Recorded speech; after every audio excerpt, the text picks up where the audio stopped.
창세기 3장 1절로 7절 한 절씩 번갈아 읽겠습니다. 제가 먼저 1절 읽습니다. 그런데 뱀은 여호와 하나님이 지으신 들짐승 중에 가장 간교하니라.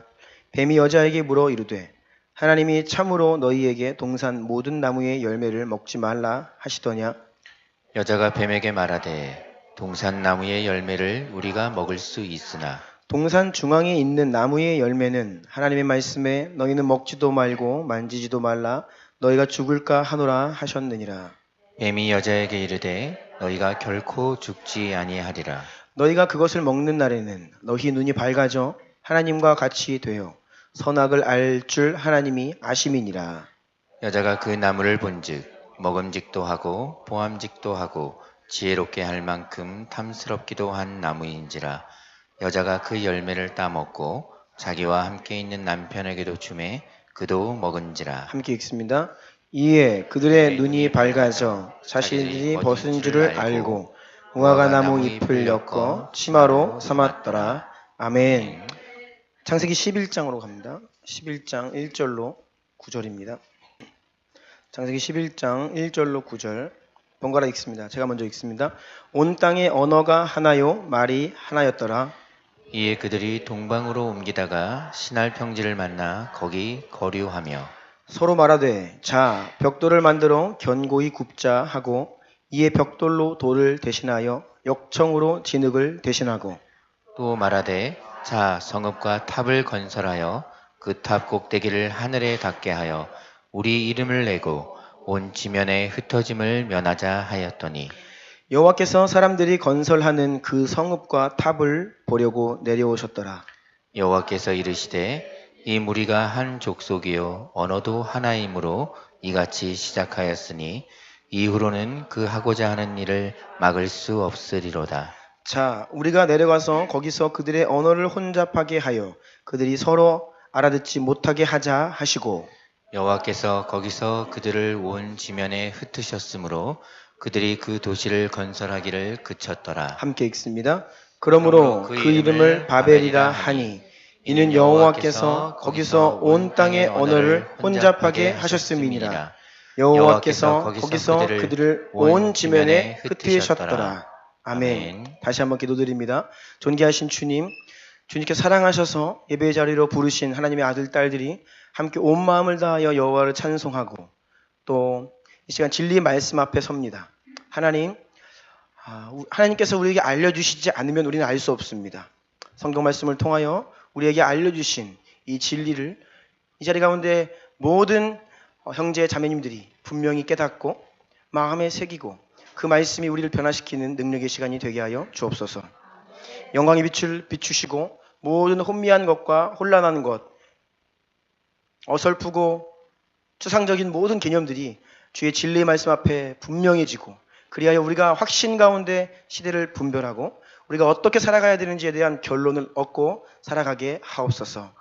진리 되신 예수 그리스도의 존귀하신 이름으로 기도드리옵나이다. 아멘. 아멘. 잘 지내셨냐고 물으면 너무 더워서 힘들다고 하실 것 같지만 정말 무더위가 장난이 아니죠. 이런 더위는 처음인 것 같은데 너무 덥습니다. 그렇지만 여러분들 다 이렇게 또 건강한 모습으로 함께 나와서 예배를 드리니까 감사합니다. 주변에 있는 분들 좀 얼굴 한번 보십시오. 더위 먹지는 않았나, 아프신 분 계신지 않나. 네.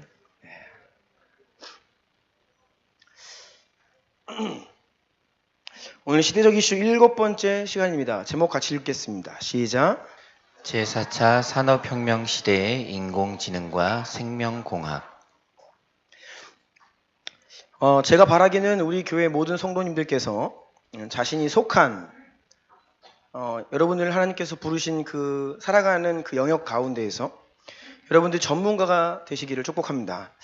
이것은 뭐 세상적으로 성공을 해라 그런 차원을 넘어서서 내가 속하고 내가 땀 흘리고 수고하며 살아가는 그 자리에서 세상이 어떻게 흘러가는지 나를 부르신 그 자리에서 그 분야에서는 어떤 일이 벌어지고 있는지를 진리의 말씀을 가지고 분별하고 그러한 여러분들의 온전한 분별들이 이 교회 가운데 모여들어 그것들이 하나가 되면 교회가 세상을 바라보는 온전한 눈이 되는 것이죠.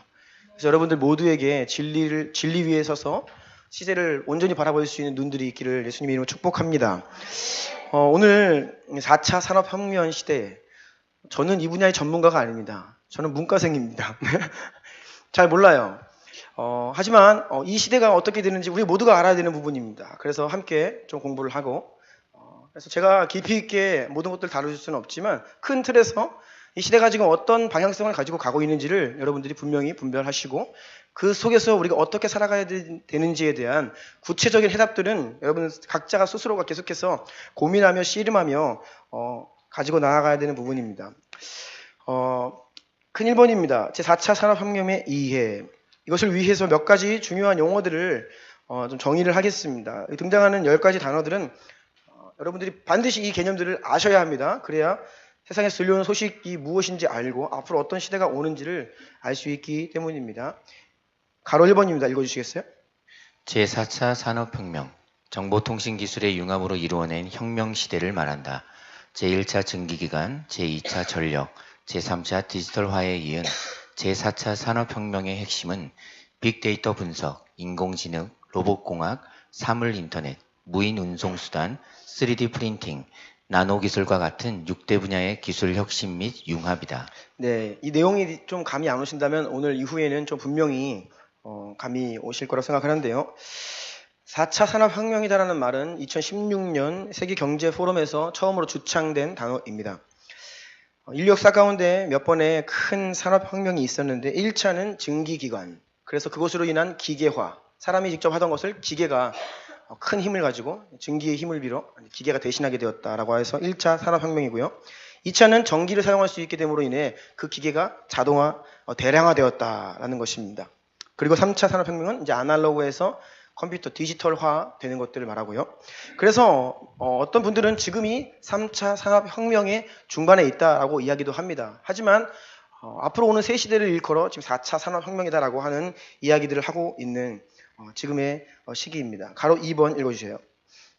빅데이터, 기존 데이터베이스 관리 도구의 능력을 넘어서는 대량의 데이터로부터 가치를 추출하고 결과를 분석하는 기술이다. 네, 지금까지 이제 IT, 인포메이션 테크놀로지라고 해서 우리가 정보를 어떻게 습득하고 또 어떤 정보를 가지고 있느냐의 싸움이었다라고 하면, 여러분 이제는 더 이상 정보가 없는 시대가 아니죠. 너무나 많습니다. 너무나 방대하고 넘쳐나서 감당할 수 없는 엄청난 정보를 가지고 있습니다.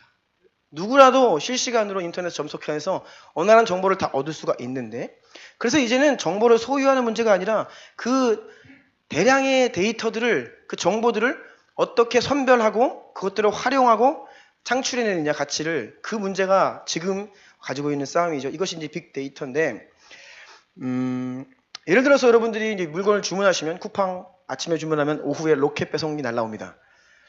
이런 것들이 가능케 되려면 그들이 빅데이터 시스템이 있어야 되죠.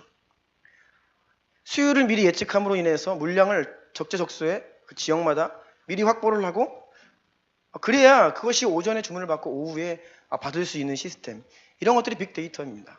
그리고 그것은 큰 틀에서뿐 아니라 여러분 개개인들을 향해서 다 정보를 가지고 있습니다. 이 사람이 주기적으로 이렇게 주문을 하고 있으니까 이제 이 물건 주문할 때쯤 되었다라고 다 분석을 하고 있죠. 그래서 미리 대비를 하는 것입니다. 그래서 아침에 주문을 하면 어떨 때는 몇 시간 되지 않아가지고 그냥 물건이 와버려요. 여러분들이 우리 교회 설교 동영상을 유튜브로 들으시면 밑에 관련 동영상들이 뜹니다. 그게 바로 빅데이터입니다.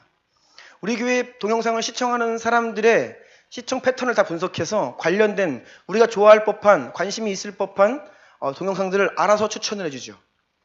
여러분들이 유튜브로 아이들에게 뭐 애니메이션을 보여주시든지 뭘 이렇게 본다고 하면 다음번에 유튜브 들어가면 검색을 하지 않아도 내가 찾을 법한 그 동영상을 알아서 띄워줍니다. 추천을 해줘요. 이런 모든 것들이 이 빅데이터 큰 틀 안에 있는 내용이라고 할 수 있습니다. 이제는 앞으로는 길거리의 광고도 무수한 대중을 향한 일반적 광고보다는 우리 개개인을 그것들이 인식을 하여서 우리가 어떤 성향을 가지고 어떤 패턴을 가지고 있는지를 알고 실시간으로 광고를 하는 그런 시대가 오고 있습니다. 그 모든 것들이 그 방대한 자료, 데이터를 분석하여서 가치를 창출해내는 이 빅데이터라고 할 수 있습니다. 가로 3번입니다. 읽어주세요. 사물 인터넷, 각종 사물에 센서와 통신 기능을 내장하여 인터넷에 연결하는 기술. 즉 무선 통신을 통해 각종 사물을 연결하는 기술을 의미한다. 인터넷으로 연결된 사물들이 데이터를 주고받아 스스로 분석하고 학습한 정보를 사용자에게 제공하거나 사용자가 이를 원격 조정할 수 있는 기술이다. 네. 앞으로 모든 사물들은 인터넷에 연결이 됩니다. 모든 사물들이 인터넷에 연결될 것입니다. 심지어 여러분이 앉고 있는 이런 의자들도 스마트화되면 여러분 앉으려고 하는 여러분을 분석해서 각도, 높이 조절할 거예요. 앞에 있는 이 강대상 같은 것도 스마트화되면요, 어떤 강사가 오든지 분석을 해서 높낮이를 각도를 조절하고 그 사람이 뭘 좋아하는지, 눈에 보이는 모든 것들이 다 인터넷과 연결되는 사물 인터넷 시대가 오고 있습니다. 또 가정 안에서 예를 들자면 가전제품들이 다 인터넷에 이제 연결이 되어서 굉장히 스마트화되고, 요즘 같은 경우에 이제 집에 창문을 열고 나왔는데 미세먼지가 심하대요. 창문을 닫아야 되는데 하루 종일 열어놓으면 집 안에 먼지가 쌓이잖아요. 그럴 때 이런 스마트화된 집안의 이런 기구들이 자기들이 연결되어 있는 인터넷을 분석하고 미세먼지가 안 좋으면 스스로 문을 닫고, 이렇게 더운 날 집에 귀가를 하는데 좀 시원한 집에 들어가고 싶으면 내가 몰고 지금 귀가하고 있는 그 자동차가 인터넷에 연결되어 있죠. 집에 가까우면 이제 에어컨이 스스로 가동하고, 이러한 아주 간단한 차원에서의 사물 인터넷들을 우리가 상상해 볼 수 있습니다. 심지어는 이제 앞으로 생명체에게도 이런 센서나 칩을 이식하여서 사물 인터넷화 시키는 작업들이 벌어질 것인데, 아직 사람들 안에 센서나 칩이 들어와 있지는 않지만 여러분들이 주머니에 지금 다 가지고 계시는 스마트폰으로 인하여서 여러분은 이미 인터넷에 연결되어 있죠. 작년 이맘때 여러분은 어디에서 무엇을 하셨습니까? 우리는 기억해내지 못하지만 구글은 여러분이 어디서 무엇을 했는지 다 알고 있습니다. 다 기록이 남아있어요. 여러분의 GPS 정보, 여러분이 사진 한 방을 찍으면 그 사진이 그 지도 안에서 어디서 찍혔는지 정보가 다 있습니다.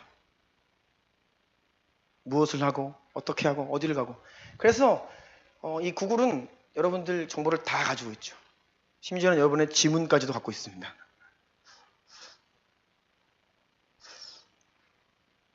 가로 4번입니다. 읽어주세요. 3차원 인쇄. 연속적인 계층의 물질을 뿌리면서 3차원 물체를 만들어내는 제조 기술이다. 그동안 이렇게 2차원 페이퍼, 종이에다가 프린트하는 기술이었다면 이제는 3차원적으로, 입체적으로 그 위에 구조물을 쌓아 올리는 형태의 프린터가 지금 이미 개발되어 있죠.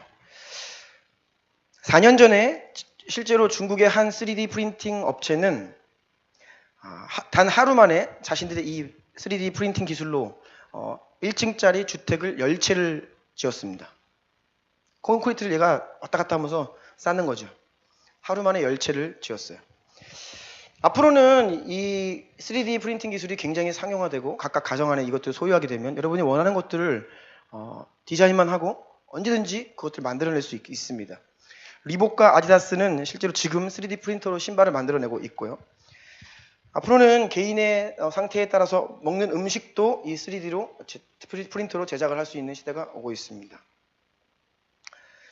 더 나아가서는 인간의 신체 조직까지도 이 3D 프린터를 바이오 기술과 융합하여서 만들어내는 시대가 오고 있습니다. 가로 5번입니다. 인공지능, 기계로부터 만들어진 지능을 말한다. 컴퓨터 공학에서 이상적인 지능을 갖춘 존재 혹은 시스템에 의해 만들어진 지능, 즉 인공적인 지능을 뜻한다. 인공지능 AI가 최근에 큰 관심사죠. AI가 등장함으로 인하여서 그 영향력은 굉장히 막대할 것입니다. 알파고가 등장하여서 굉장히 큰 이슈였죠. 그런데 여러분 알파고 은퇴한 거 아세요? 모르시죠? 그 회사가 그 딥마인드 구글 자회사인데 알파고를 출시시켜서 전 세계에 이것을 땅뻥 터뜨리고선 알파고를 은퇴시켰습니다. 근데 알파고를 은퇴시키는데 그 은퇴 경기가 찾아보니까 알파고와 인간의 대결이 아닌 마지막 은퇴 경기는 알파고 대 알파고의 경기였습니다. 그런데 이 알파고 대 알파고의 경기가 그들이 어떠한 수를 두었는지가 지금 다 인터넷에 공개되어 있습니다. 그것으로 인해서 그동안 이 바둑계에서 정설로 여겨져 왔던 모든 방법들이 다 체계가 무너지고 있어요. 본래 고수들이 배워왔던 정법, 그리고 어떤 수를 둬야 이기는지에 대한 패턴이 있었는데 이 알파고는 사람들이 했던 것과는 다르게 사람이 여기 두면 질 수인데도 불구하고 과감하게 그것을 수를 둠으로 인해서 다시 이기는 그런 놀라운 일들이 벌어진 것이죠. 알파고 간의 대결에. 그래서 이제는 알파고가 사람들과 바둑을 두면서 학습하던 것을 넘어서서 사람들이 알파고 간의 대결을 지금 분석하면서 역으로 배우고 있습니다. 바둑을 좋아하는 어떤 한 분이 그런 말씀 하시더라고요. 그래서 기존에 존재했던 모든 방법들의 체계가 다 무너지고 모든 것들이 새로워지고 있다라고 이야기합니다. 바둑계만 해도 알파고 때문에 이렇게 지각 변동이 일어나고 있는데 만약에 이 AI가 각종 영역에 이제 출범을 하기 시작하면 그 영향력은 굉장히 막대할 수 있다는 것입니다. 가로 6번입니다. 기술적 특이점. 인공지능의 발전이 가속화되어 모든 인류의 지성을 합친 것보다 더 뛰어난 초인공지능이 출현하는 시점을 말한다. 이 싱귤레러티라고 하는 특이점은 여러분 좀 주의해서 보셔야 됩니다. 알파고처럼 바둑이라고 하는 어떤 특정 기술에 있어서만 사람을 능가하는 게 아니라 이 AI가 모든 영역에 종합적으로 사고, 판단, 지각 능력이 인간을 초월하는 인간을 넘어서는 지점을 바로 특이점이다라고 하는데 이 특이점을 지나면 이제부터는 세상의 변화를 인간이 하지 않고 기계 스스로가 변화를 주도합니다. 스스로가 변화를 주도해서 변화를 이끌어갑니다. 그래서 과학자들은 이것을 일종의 진화의 연장이다, 진화다라고 이야기를 하고 있죠. 가로 7번입니다. 생명공학. 생물의 유전자 DNA를 인위적으로 재조합, 형질을 전환하거나 생체 기능을 모방하여 다양한 분야에 응용하는 기술, 즉 생명현상, 생물 기능 그 자체를 인위적으로 조작하는 기술이다. 계속해서 8번 읽어주십시오. 나노기술. 10억분의 1m인 나노미터 단위에 근접한 원자, 분자 및 초분자 정도의 작은 크기 단위에서 물질을 합성하고 조립, 제어하며 혹은 그 성질을 측정, 규명하는 기술을 말한다. 존재하는 모든 물체들은 확대하면 그 가장 최초 단위인 원자, 분자 단위가 있는데 그것들 수준에서 조합을 할 수 있는 기술이 생기면요. 모든 물체를 다 만들 수 있죠. 여기에 생명공학 바이오 기술이 합해지면 이제 사람의 어떤 기관, 생명체 이런 수준까지 어떤 부분까지도 살아있는 것들도 만들 수 있는 시대가 이런 기술들을 통해 오고 있다는 것입니다. 가로 9번입니다. 트랜스 휴머니즘. 과학과 기술을 이용해 사람의 정신적, 육체적 성질과 능력을 개선하려는 지적, 문화적 운동이다. 이것은 장애, 고통, 질병, 노화, 죽음과 같은 인간의 조건들을 바람직하지 않고 불필요한 것으로 규정한다. 트랜스 휴머니스트들은 생명과학과 신생기술이 그런 조건들을 해결해 줄 것이라고 기대한다. 그래서 이 트랜스 휴먼이라고 하는 것은요. 굉장히 무서운 개념인데 이 진화적 관점에서 사람이 지금까지 진화해 왔을 때 인간이 가장 높은 차원의 진화를 이루었다라고 이제 모든 것들이 통설이었는데 이러한 개념에서는 아니라는 겁니다. 이제 더 높은 단계로 나아가는 초기 단계에 와 있다라는 거예요. 그래서 사람들 이런 모든 기술들을 통해 인간에게 이 기술과 힘을 힘입어서 더 초월적이고 능력 있는 존재가 될 수 있다라는 것입니다. 그래서 어느 한 기관이 노후되고 낡으면 새로운 것들로 대체시키고 이런 것을 통해서 또 더 큰 힘과 능력을 발휘하는 로봇 같은 것들을 생체에 이식함으로 사람의 수준이 이전보다 현재보다 훨씬 더 능력 있는 차원으로 나아가는 것. 즉 사람을 중심으로 하여 기술의 도움으로 더 초월적인 존재로 나아가는 것이 바로 트랜스 휴머니즘, 트랜스 휴먼의 개념이고요. 다음 10번입니다. 휴머노이드. 인간의 형태를 모습으로 한 로봇을 의미한다. 형태뿐 아니라 인간과 같은 인식 기능, 운동 기능을 구현하기 위해서는 로봇 기술의 총체적 발전이 궁극을 이루어야 하기 때문에 가장 고난도의 지능형 로봇이라 할 수 있다. 네, 그래서 이 트랜스 휴먼과 휴머노이드는 좀 다른 개념인데 트랜스 휴먼은 인간이 기계와 AI의 도움을 받아서 더 능력 있는 존재로 나아가는 방향성을 말하고요. 이 휴머노이드는 그 자체는 로봇인데 그 로봇이 인간에게 가지고 있는 일정 부분을 연동함으로 인해서 마치 인간과 같아지는. 그런데 이게 더 시간이 가고 끝자락에 가면 이 트랜스 휴먼과 휴머노이드의 경계 구분이 모호해진다는 겁니다. 거의 비슷한 부류가 된다는 겁니다. 그래서 이러한 지금 10가지 정의들은 여러분들이 그 개념을 좀 명확히 이해하시면 앞으로 올 시대에 대해서 대략적인 이해를 할 수 있고요. 다음 보겠습니다. 큰 이번입니다. 이런 세상이 오고 있다. 그래서 제가 지금 말씀드리는 것들은요, 과학자들을 실제 지금 이런 개발 현장에 있고 세계의 변화를 주도하는 사람들이 예견하고 있는 머지않은 미래의 모습입니다. UN 미래보고서 2045에 보니까 미래 연대표가 있습니다. 쭉 제가 몇 가지만 적어 놓았는데요. 2020년에 가면 이제 실제 현실과 우리 눈앞에 구현되는 가상현실에 대한 이 구별이 모호해진다.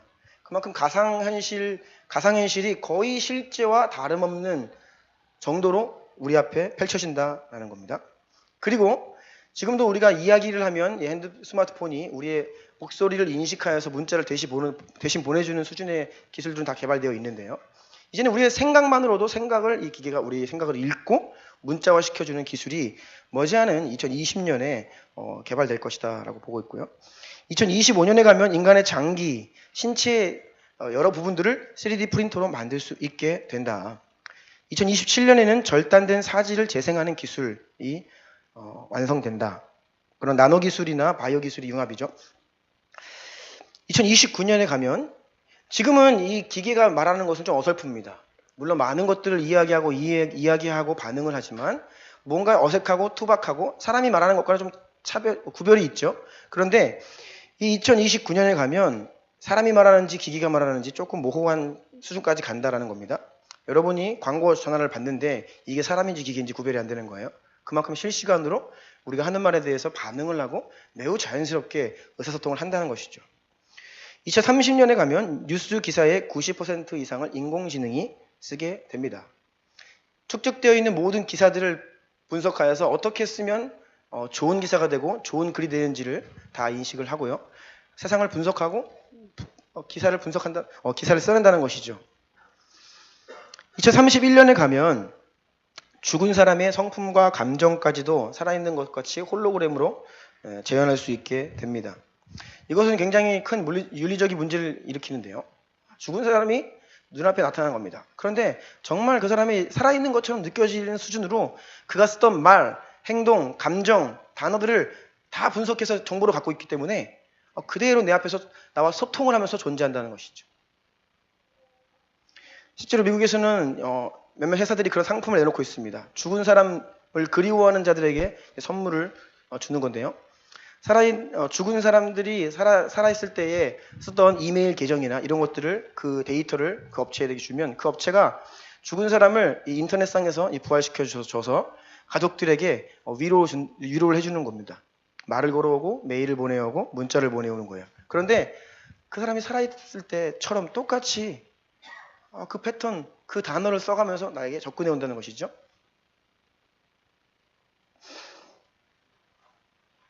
(2036년에) 가면 생체공학으로 인공안구가 인간의 시각을 능가한다. 우리가 태어나면서 가지고 있는 이 눈보다 인공으로 만드는 안구가 훨씬 더 좋은 능력을 발휘한다. 그러면 돈 많은 사람들은 이제 안구도 교체할 수 있는 거죠. 더 좋은 시력.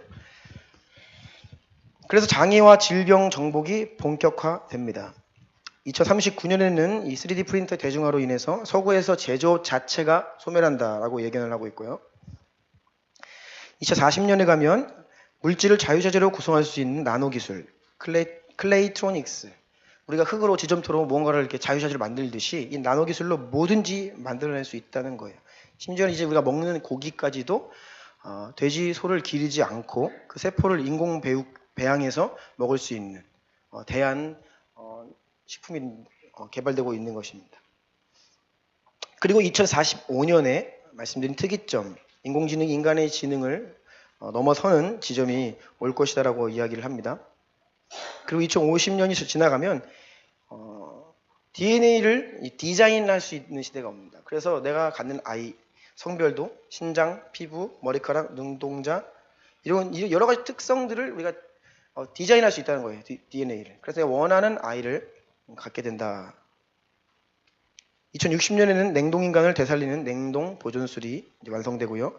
멀리 이제 2100년 정도에 가면 아까 말씀드린 휴머노이드 이런 것들이 본격적으로 등장하여서 사람과 인간의 어떤 그 구분이 경계가 모호해지는 시대가 이제 온다라는 것이 제 말이 아니라 과학자들의 또 말입니다. 그리고 그들이 지난 10년 동안 예언해왔던 것들이 지금에 와서 많은 것들이 실현이 되고 있거든요. 영상을 하나 좀 보고 가겠습니다. 첫 번째 영상 좀 보여주시겠어요? 지금 말씀드린 어떤 이런 내용들을 소재로 한 드라마나 영화들인데요. 어떤 수준이 될지 모르지만 아무튼 이러한 양상의 세상이 온다라고 지금 다 예견을 하고 있는 것입니다. 이러한 발전들은 양면성을 가지고 있습니다. 긍정적인 측면이 있고 부정적인 측면이 있죠. 특별히 이 유전자 편집 기능, 이 DNA를 디자인한다라고 했을 때 이 불치병을 가지고 태어날 것이 예상되는 아이의 그 DNA에 손을 가하면 디자인을 좀 하면 병을 갖지 않고 태어날 수 있게 되는, 그래서 고통당하는 사람, 그동안 장애를 가지고 살 수밖에 없던 사람이 이제는 자유하게 살 수 있다라는 이러한 측면에서 치료의 관점에서 보면 긍정적인 측면이 있지요. 그런데 동시에 이 DNA를 디자인한다라고 하는 개념이 아직 태어나지 않은 아기 지능을 더 좋게 하거나 키를 좀 더 크게 하거나 피부색을 좀 바꾸거나 뭐 이러한 차원의 문제까지 확대가 되면 굉장히 어려운 문제가 됩니다. 부모가 내가 원하는 똑똑하고 잘생기고 능력이 탁월한 맞춤형 아기를 낳기 위한 이 유전자 편집이 이론상으로는 이제 가능해지는 거죠. 우리에게 편리성을 가져다주는 이 스마트한 시대가 또 많은 사람들의 일자리를 뺏어가는 것은 당연한 일이고, 또 2개월 전입니다. MIT 연구팀이 이 사이코패스 AI를 개발했어요. 잘못된 데이터를 이렇게 주니까 그 AI의 심리 검사를 하니까 사이코패스가 나오는 거죠. 그래서 이제 그 자신들은 MIT에서는 편향된 데이터를 가지고 있으면 이렇게 된다라는 것을 뭐 증명해 보이려고 했다고 하는데, 이런 여러 가지 것들이 이제 불순한 의도 또는 테러리스트들에게 이런 기술이나 AI 것들이 손에 쥐어지게 되면 지금보다 훨씬 심각한 범죄가 일어날 수 있다는 것이죠. 그런데 이것은 일반 세상에서 지금 예견하고 있는 양면성입니다. 긍정적인 측면과 부정적인 측면. 그런데 그보다 더 깊이 나아가 우리가 영적인 눈으로 반드시 보아야 될 한 가지 측면이 있는데, 그 밑에 인용되어 있는 내용 읽어주시겠어요? 인공지능, 로봇공학 및 생명공학 등 과학의 발전이 종교의 기반을 허물 것이다. 특히 사망률을 감소시키면서 죽음의 공포 역시 감소시킨 덕분에 종교가 전반적으로 약화된다.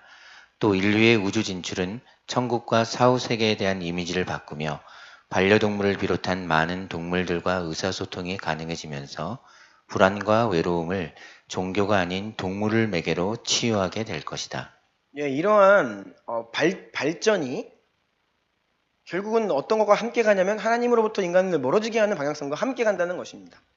결국 더 오래 살 수 있고 많은 문제들을 해결해주고 안락하게 하고 편안하게 하고 더 이상 영적인 것들에 대해서 고민하지 않게 하고 무신론 사상, 하나님과 멀어지게 하는 것과 함께 이런 일들이 진행되는 것이 가장 본질적인 문제입니다.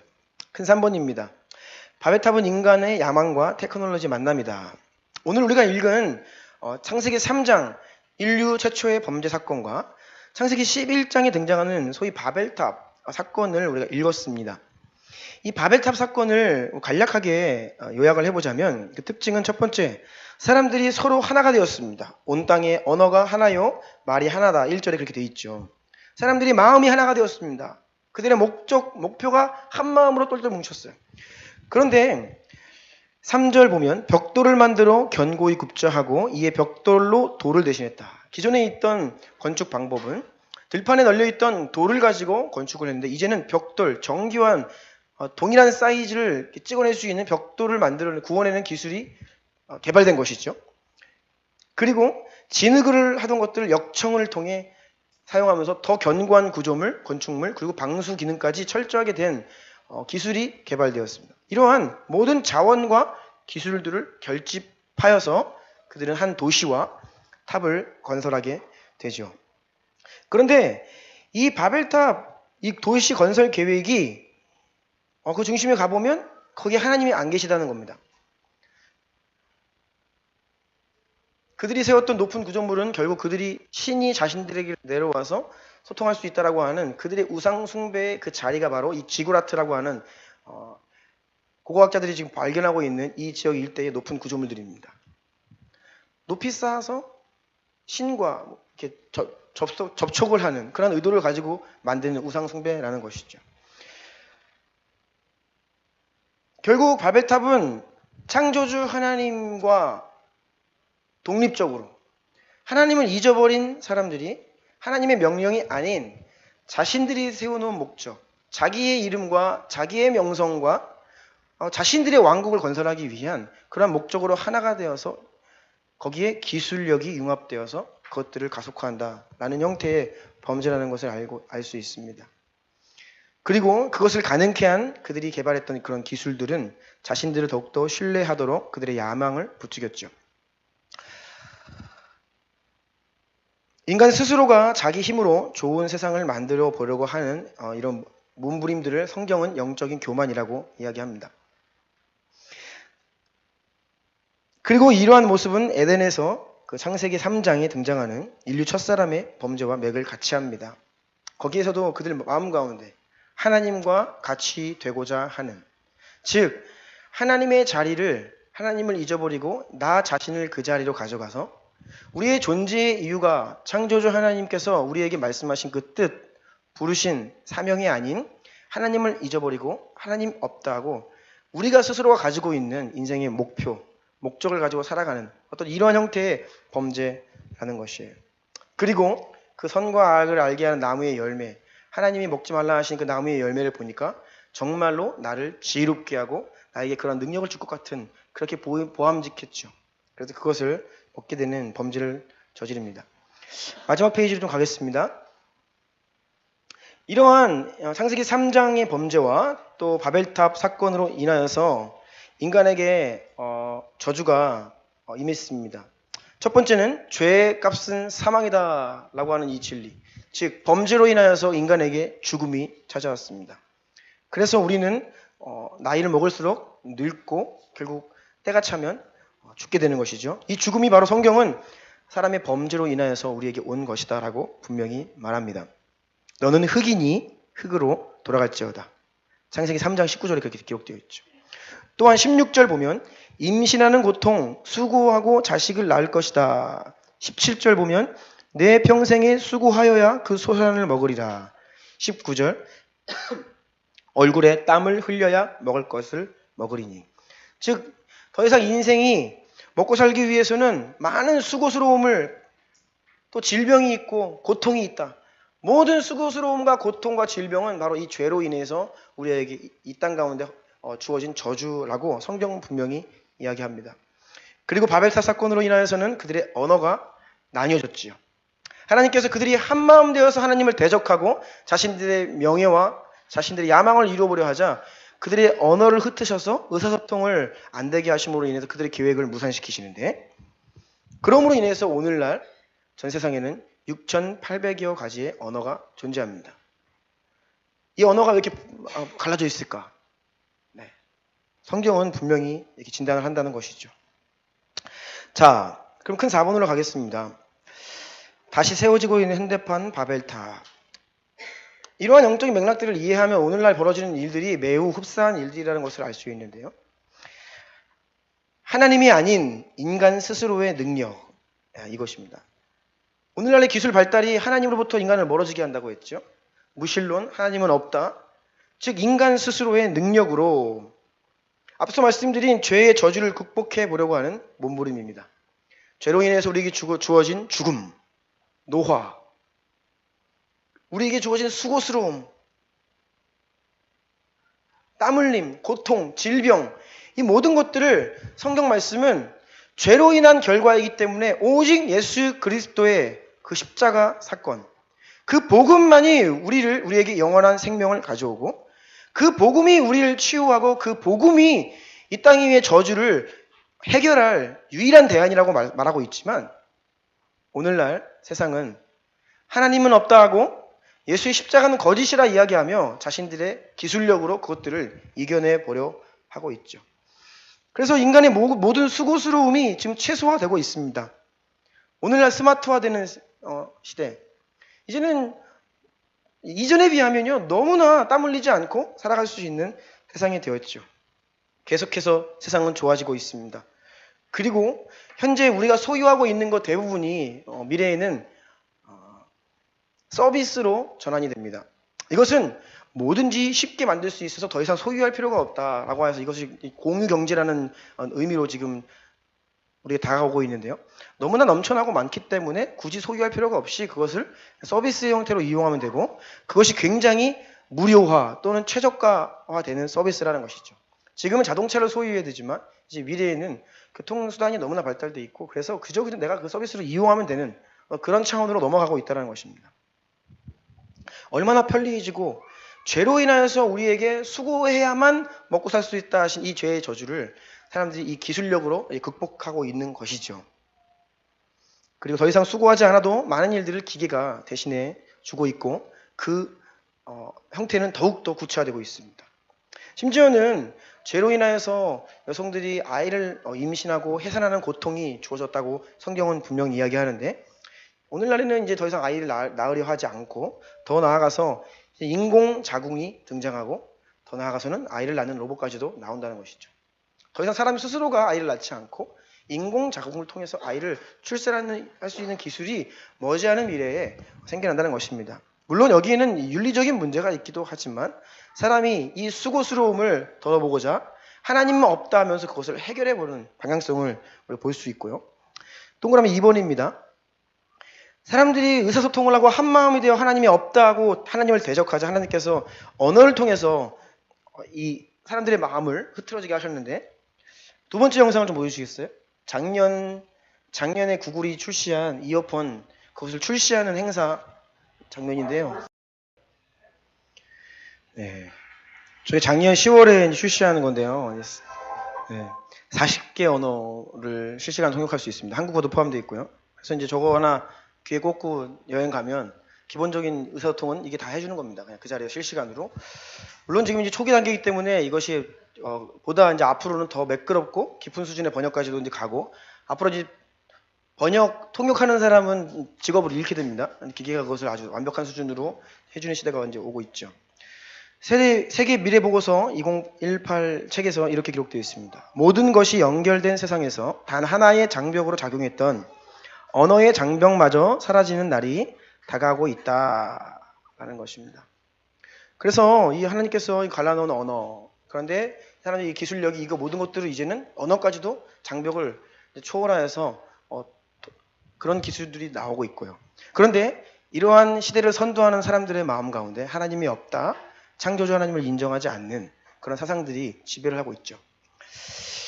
그래서 여러분, 이 바벨탑 사건으로 인해 인간이 범죄하자 하나님이 언어를 갈리게 하셨는데, 예수 그리스도께서 십자가를 지시고 부활하시고 승천하사 그 성령을 부어주시는 그 오순절에 일시적으로 이 방언의 은사가 임하면서 그곳에 와 있던 각국의 사람들이 자신의 언어로 복음을 듣게 되죠. 이것을 하나님께서 이 갈라진 언어의 장벽들이 그리스도 안에서 극복된다는 것을 표적으로 일시적으로 이제 보여주신 것인데, 더 이상 예수 그리스도의 복음이 아니라 인간의 기술력으로 그것들을 극복할 수 있다라고 이야기하고 있는 것입니다. 동그라미 3번 보면 질병 정복 그리고 생명 연장, 영원한 생명의 꿈을 지금 꾸고 있죠.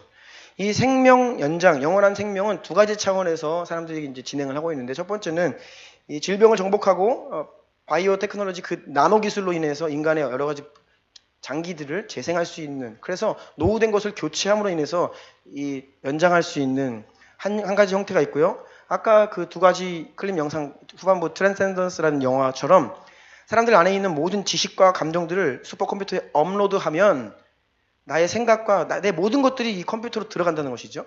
그러면 인간의 영혼이라는 존재를 인정하지 않은 사람들에게서는 자신의 모든 것을 컴퓨터에 업로드했기 때문에 그 AI가 바로 자기 자신이다. 이런 형태로 지금 그들이 꿈꾸는 영생은 바로 그런 개념입니다.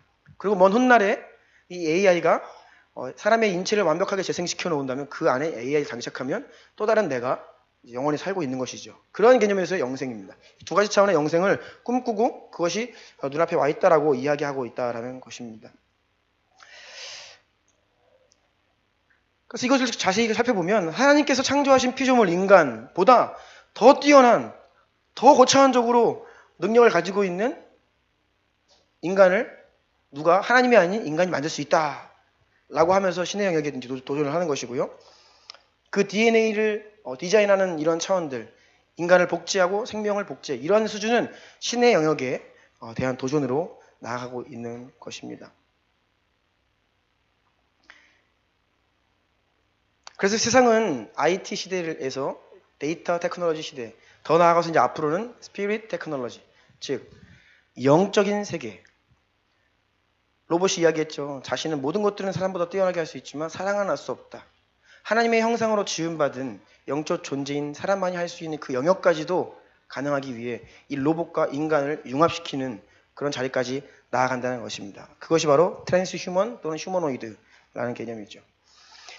이 모든 것들 결국 하나님께서 예수 그리스도의 복음의 능력과 또 예수 그리스도의 다시 오심을 통해서 회복시키실 이 땅 위에 있는 이 죄의 저주들, 그런데 하나님이 없다라고 이야기하는 자들이 예수 그리스도가 필요 없고 우리의 기술로 그것들을 극복할 수 있다라고 하는 몸부림이라는 거예요. 그래서 오늘날에 이러한 4차 산업혁명에 주도하고 있는 흐름들을 보면 바벨탑 사건과 매우 흡사한 흐름들이 있다는 것입니다. 그런데 아까 말씀드렸지만 이 기술은 양면성이 있기 때문에 우리가 이것을 반대할 수 없고, 또한 우리는 많은 이런 기술 또 혜택도 누리면서 살아갑니다. 그래서 어쩔 수 없이 세상은 이렇게 흘러가고 기술은 발달합니다. 우리는 그런 세상 속에 살아야 합니다. 그런데 우리가 이때에 어떻게 이 시대를 분별하고 우리는 어떻게 살아가야 되는지에 대한 분명한 정체성을 가져야 하는 것, 이것이 참 중요한 것입니다. 말씀을 좀 마무리하려고 합니다. 큰 5번입니다. 우리는 무엇을 추구하며 살아야 하는가? 가로 1번 읽어주시겠어요? 우리는 이 땅 위에서 자신을 만족시키는 편안하고 안정된 삶보다는 영원한 하나님 나라를 소망하고 하나님의 뜻과 사명에 순종하며 사는 존재다. 우리의 목적이 편안하고 안정되고 더 오래 살고, 이것이 우리의 목적이 되면 안 된다는 것이죠. 우리는 하나님의 나라를 소망하고 하나님의 뜻에 순종하며 사는 사람들이다 라는 것을 잊어서는 안 됩니다. 우리를 아무리 편안하게 한다 해도 그것이 하나님의 뜻과 반한 것이라고 하면 우리가 그것을 거절할 수 있어야 하겠죠. 세상은 이렇게 스마트화되어가는 이 모든 것들을 누리며 살아야 행복하다라고 이야기하지만 그렇지 않습니다. 하나님의 형상으로 지음받은 인간의 그 내면의 영적 공허함은 더해갈 것입니다. 따라서 여러분, 육신의 안락함과 안정된 삶이 우리에게 행복을 주는 것이 아니라 창조주 하나님을 알고 내 인생을 향한, 우리를 향한 하나님의 그 뜻을 분명히 알고 순종하며 살아갈 때에 우리에게는 참된 만족과 행복이 있다는 것을 확신하며 살아가셔야 한다는 것이에요. 가로 2번입니다. 우리는 이 세상에서의 생명 연장보다 예수 그리스도 안에 있는 영원한 생명을 소망한다. 아멘이세요? 네. 여러분 몇 년 살고 싶으세요? 초대교회 때 그 로마와 소아시아 일대의 그 지하로 숨어 들어가 살았던 카타콤 성도들을 보십시오. 그들은 빛을 보지 않고 지하 도시를 기어 들어가서 살았습니다. 왜요? 신앙을 지키기 위해, 예수님을 믿기 위해 바퀴를 피해 지하로 들어갔지요. 그곳에서 태어나서 빛을 못 보고 살아가는 그들은 각종 질병에 시달렸고 다 등이 굽고 평균 수명이 20세를 못 넘는 비참한 삶을 살았음에도 불구하고 그들이 그 짧은 인생 살기로 선택한 이유는 그들에게 영원한 생명이, 영원한 하나님 나라가 훨씬 중요했기 때문입니다. 그것을 위한다고 하면 이 땅 위에서의 삶과 수명 연장은 큰 의미가 없다라는 것을 그들은 분명히 알았기 때문에 지하로 들어갔죠. 어린 시절에 저희 아버지가 1인 시절에 하나님 부르심 받아서 돌아가셨는데, 저는 그 병상 위에서 아버지가 더 오래 살기를 구하지 않으시고 하나님의 뜻에 순종하기를 고백하시는 그 모습이 저에게는, 사실 저는 믿음이 참 별로 없었는데도 불구하고 그 아버지의 모습이 이게 진짜다라는 것을 저는 알았어요. 좀 더 살고 싶은데, 살려달라고 하고 싶은데 그것이 아니라 부르심을 따라 사는 것이 더 가치 있는 것을 우리 믿는 사람들은 마음에 새기고 살아가야 합니다. 히브리서 11장에 보면요, 죽음 당하는 것을 구차하게 이것을 피하지 않았다는 것입니다. 왜냐하면 그들에게는 더 중요한 것이 있는데 그것은 더 좋은 부활, 하나님 나라에서의 영원한 생명이 훨씬 가치 있는 것이기 때문에 때로는 이 땅 위에서의 삶도 생명도 포기할 수 있는, 그래서 순교자들이 나오는 것이죠. 제가 존경하는 이재한 선교사님은 그러한 말씀을 자주 하셨습니다. 본인은 순교하고 싶으시다는 거예요. 여러분 가운데 순교하고 싶으신 분 계세요? 예수님을 믿는다는 이유로 박해를 받고 죽임당하는 거 없죠. 근데 그렇게 말씀하시더라고요. 죽는 방법은 여러 가지가 있다. 늙어 죽는 게 있고, 교통사고를 당해서 죽을 수도 있고, 암에 걸려서 죽을 수도 있는데, 순교를 당해서 죽을 수도 있다. 근데 무엇이 가장 영광스러운 죽음인가? 라고 했을 때 늙어 죽고 싶지 않다는 거예요. 병 걸려 죽고 싶지 않다는 것이죠. 주님의 이름을 위해, 영원한 나라를 위해 더 좋은 부활을 얻고자 순교하고 싶다라고 말씀을 하시더라고요. 좀 농담 반 진담 반을 말씀하셨는데 의미 있는 고백입니다. 여러분, 우리는 무엇을 위해 살고 있습니까? 히브리서 11장에 기록되어 있는 믿음의 사람들은요, 다 영원한 하나님 나라, 더 좋은 부활이 이 땅 위의 것보다 훨씬 큰 가치였다는 것이에요.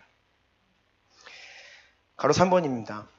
그래서 우리는 이러한 시대적인 상황과 도전에 굴복하지 않아야 합니다.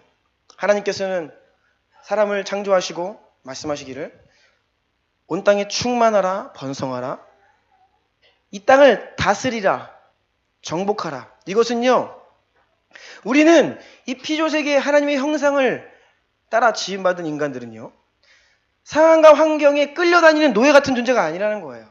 우리는 이 땅을 다스려야 되는 존재라는 것입니다.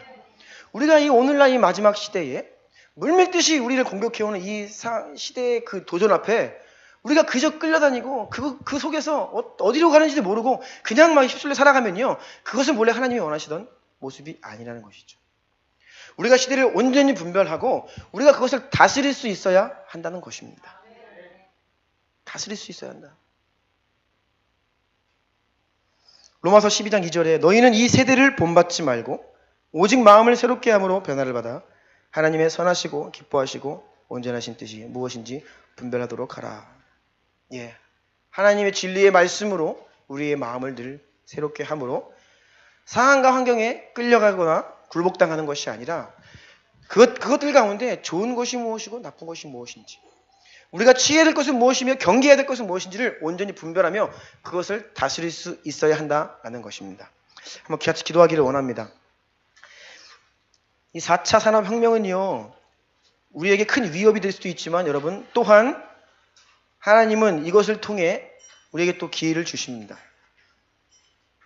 초대교회 때 로마라고 하는 거대 제국이 닦아놓은 그 큰 도로들을 따라 선교와 주의 복음이 전파되었습니다. 지금 이 AI가 좀 부정적으로 보면 우리를 힘들게 하고 어렵게 하고 하는 것처럼 보이지만 또 다른 측면에서는 성경 번역이 이 AI를 통해 급속도로 완성되어 가고 있고요. 아까 그 이어폰 우리 선교사님 박종규 선교사님한테 선물해 줘야겠어요. 네. 언어 공부를 열심히 하고 있는데 그것을 통해서 사람들과 더 소통할 수 있는 계기가 있고요. 이런 유튜버 같은 것들을 통해서 무슬림으로부터 이 크리스천을 개종한 사람들이 복음을 들을 수 없는 그 깊은 아랍 세계에 있는 그들이 실시간으로 하나님을 듣고 예수님에 대해 소개를 받고 있는, 그러니까 어떻게 보면 어떤 측면에서는 기회가 될 수도 있죠. 다만 우리가 이것을 분별해야 된다는 것입니다. 무엇을 경계해야 되고 우리가 무엇을 취해야 되는지 한번 기도합시다. 하나님, 우리에게 진리를 허락하셔서 마음을 새롭게 하심으로 우리가 살아가고 있는 이 시대를 올바르게 분별하고 이 시대가 어느 방향성으로 가는지를 올바르게 진단하고 우리의 부르심을 온전히 깨달아 하나님, 우리가 거룩하고 순결한 하나님 백성으로 살 뿐 아니라 주께서 우리에게 주신 사명을 넉넉히 감당하는 삶을 살고 싶습니다. 우리 이러한 마음으로 한번 오늘 선교 가운데 주신 마음들을 또 가지고 한번 주님께 기도하며 나아가겠습니다. 기도하시겠습니다.